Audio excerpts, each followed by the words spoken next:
Narito ang mga pangunahing balita ngayong araw. Representative Santos nangunguna sa investigasyon ng 2.2 billion flood control project. Pangulo ng Indonesia na si Prabowo Subianto papunta na sa China kahit may malaking mga protesta sa kanyang bansa. 3 million na kita na benta ni Kiray Celis sa isang araw. Gilas, Pilipinas handa na para tapusin ang kampanya sa FIBA Asia Cup 2025 qualifier.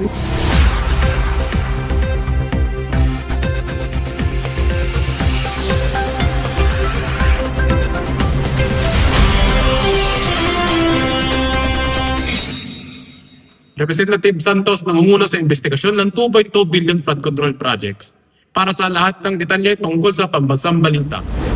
Ihatid ni Bernardo R. Rivera Jr. ang mga mahalagang detalye. Si Representative Mark Anthony Santos ng Las Piñas City ay nangunguna sa pagbubunyag ng umano'y anomalya sa 39 na flood control projects na nagkakahalaga ng 2.2 billion mula 2022 hanggang 2025.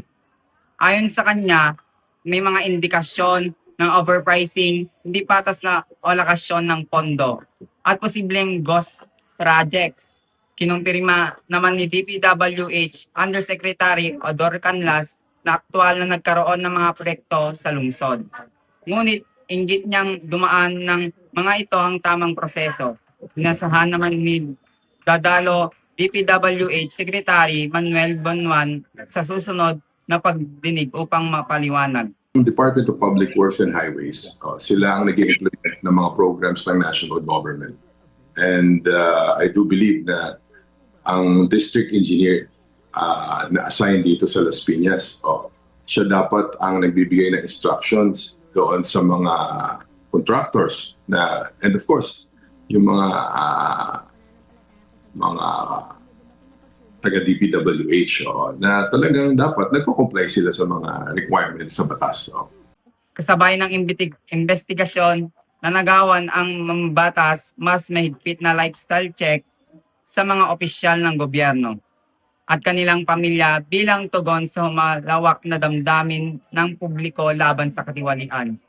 Samantala, nasasagawa rin with commission na audit na espesyal na audit sa sektor edukasyon kaugnay ng 2.2 billion upang matukoy ang mga ilegalidad paggamit ng pera. Bernardo R. Rivera, nagbabalita.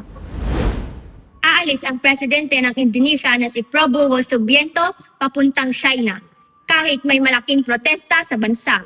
Para sa karagdagang detalye, Rochelle Fernandez, ibalita mo.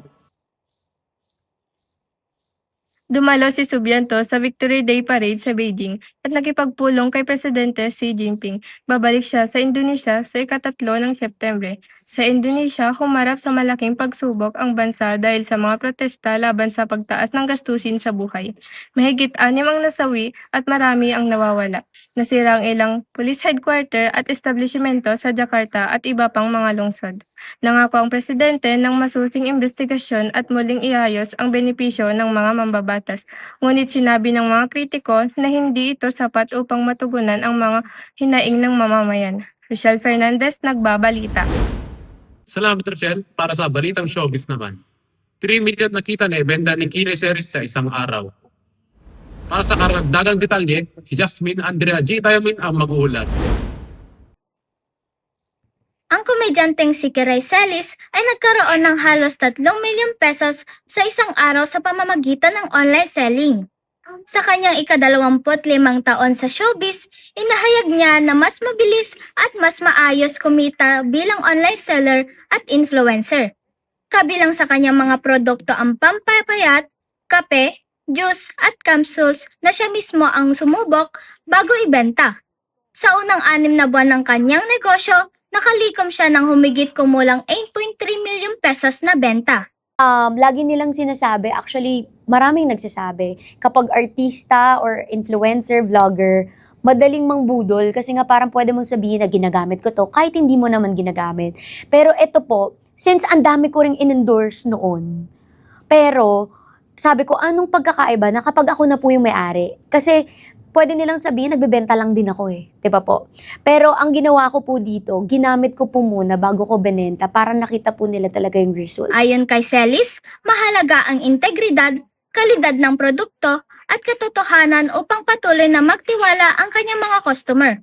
Patuloy pa rin siyang tumatanggap ng showbiz projects, ngunit ang pangunahing focus niya ngayon ay ang kanyang negosyo.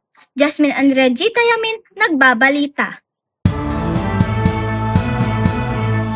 Gilas Pilipinas handa na para tapusin ang kampanya sa FIBA Asia Cup 2025 qualifier.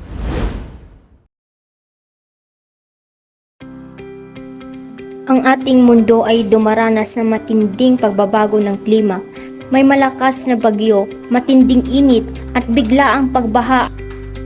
Ayon sa isang survey, 8 sa bawat 10 Pilipino ang nagsasabing ramdam na nila ang epekto ng climate change sa kanilang araw-araw na pamumuhay. Ngunit may magagawa tayo. Sa simpleng pagtitipid ng kuryente, tamang paghihiwalay. Ang kinabukasan ay nasa ating mga kamay. Climate change ay totoo. Kumilos na tayo.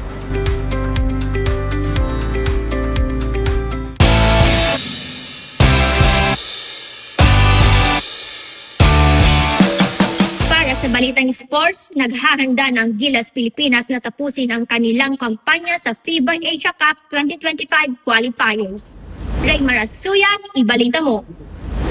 Nakakasiguro na ang ticket mula sa Group B matapos ang 4-0 record sa Pebrero 20. Haharapin nila ang Chinese Taipei sa Taipei at sa Pebrero 23. Magkikipaglaro sila laban sa New Zealand sa Auckland. Kahit wala sina Kai Soto at Kevin Gambao dahil sa injury, nakatitiyak ang top 2 finish at kwalifikasyon para sa final sa Saudi Arabia. Raymar Esuyat, nagbabalita. Dito nagtatapos sa aming balita. Dito sa Banao Connect, sa ngalan ng news team at ang technical director, Michael John Marcelo. ako si Liam Yubitang, At ako naman si Angela Nagtanas. nagbibigay sa inyo ng mahalagang balita at tapat na serbisyo publiko. Inyong pakinggan at tinutukan ang Banao Connect. Ang istasyong maaasahan ninyo. Ang istasyong maghahatid ng totoo at mahalagang balita, ito ang Banawang Connect!